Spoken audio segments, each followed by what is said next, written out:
నోరుంది కదా అని చెప్పి నిన్న మాట్లాడినాడు బీటెక్ రవి. ఎంత మాట్లాడితే వాడు వీడు లెవెల్లో మాట్లాడినాడు. నువ్వెంత, నీ బతుకెంత? ఈ ఊరి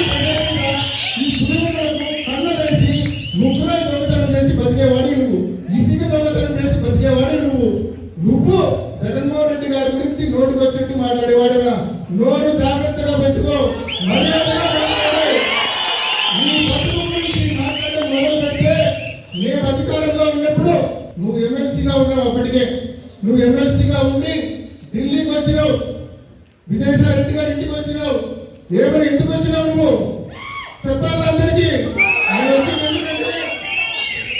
వచ్చింది ఎందుకంటే ఆయన ఎమ్మెల్సీ పదవిని నేను అమ్ముకోవడానికి సిద్ధంగా ఉన్నా, నాకు 12 కోట్ల రూపాయలు ఎవరైనా ఇవ్వండి, నేను ఎమ్మెల్సీ పదవిని అమ్ముకుంటానని చెప్పి ఢిల్లీకి వచ్చినాడు అతను. జగన్మోహన్ రెడ్డి గారు అట్లాంటి పనులైంది వాళ్ళంతా మనం తీసుకోమని చెప్పి జగన్మోహన్ రెడ్డి గారు తిరస్కరించినారు. అతను 12 కోట్లు పెట్టి ఎమ్మెల్సీ పదవి నేను రిజైన్ చేస్తాను, మీరు ఆమోదించుకొని మీరు కావాల్సిన వాళ్ళకి ఇచ్చుకోండి, నేను అమ్మేసుకుంటాను ఆ పదవి.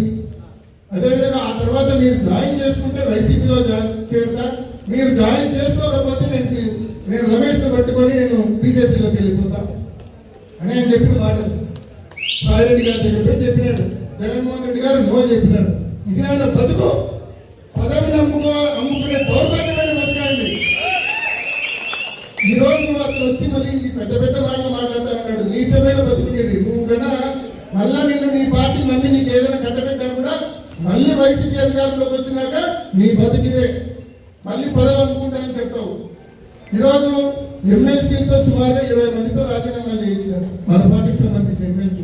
కానీ ఆడ చైర్మన్ మంచోడు అయ్యి వాళ్ళ రాజీనామాలు యాక్సెప్ట్ చేయలేదు. వీళ్ళందరూ కూడా 5 కోట్లు 7 కోట్లు పెట్టి పదవులు కొనుక్కున్నారు. 20 మందితో రాజీనామాలు చేయించినారు. మండలి చైర్మన్ అక్కడ రాజీనామాలు ఆమోదించడం లేదు కాబట్టి వీళ్ళందరికీ పదవులు రావడం. అంటే పదవి అమ్ముకునే పరిస్థితి నుంచి ఈ రోజు కోట్లు పెట్టి పదవి కొనుక్కునే పరిస్థితి వరకు నువ్వు వచ్చినావంటే పులివెందలకు ఏ స్థాయిలో కన్నం వేసినావో నువ్వు ప్రతి ఒక్కరు కూడా అర్థం చేసుకోవాల్సిన అవసరం ఉంది. చక్రాపేట మండలం వాళ్ళు ఇక్కడ ఉన్నారు. మీకు తెలుసు రోజు ఎన్ని ట్రిప్పులు 100 ట్రిప్పులు కనీసం చక్రాపేట నుంచి బెంగళూరు పోతాను. మీకు వెళ్ళారా మీరు ప్రతిరోజు చూస్తారు. సో ఎవరు చూడలేదని వీళ్ళు అనుకో. వేముల మండలం వాళ్ళు ఇక్కడ ఉన్నారు. ఏ లెవెల్లో ముగ్గురు ఈ వేముల మండలాల నుంచి ఏ రకంగా ప్రతిరోజు రాత్రిపూట ఆ టిఫిన్స్ వెరైటీస్ లో నియమితుల మైన్స్ లో రాత్రిపూట దిగి ఏ రకంగా దోపిడీ చేస్తున్నారో వేముల మండలం వాళ్ళంతా కూడా గమనిస్తా ఉన్నారు. సో ఎవరు చూడలేదని మీరు అనుకోవద్దు. ఆయన మాట్లాడాడు, పెద్ద విశ్లేషకుడైనా.